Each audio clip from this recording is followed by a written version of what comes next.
Tagiga setganni qo'yib oldik. Endi bismillah deb qo'ysak. O'zi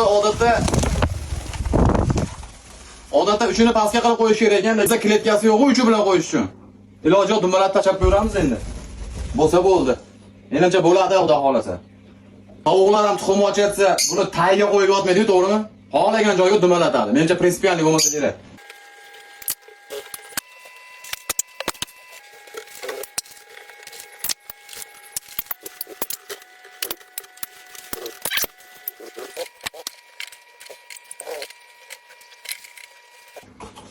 Bu inkubator 200 ta bedanani tuxumiga moslangan ekan. O'zida tovuqniki 60 talik edi. Yotqizib yon boshlab qo'ydim, endi qanchalik ochib chiqadi, xudo biladi.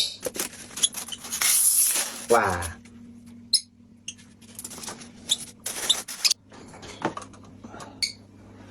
Aqlim yetgancha terib qo'ydim, o'zimcha mana po'kaylar bilan ham o'zimcha tirslab qo'ydim. Bilmayman endi, xudo xolasa. Yaxshi bo'ladi degan umiddaman. 200 ta bedana tuxumga moslangan ekan. Biz 100 ta terdik. Yiqilib ketmaydi degan umiddaman.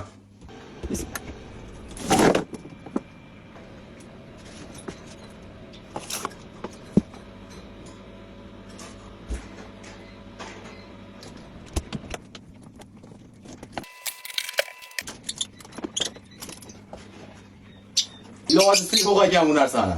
Dumalab ketar ekan, gradus o'zgarganda. Qani?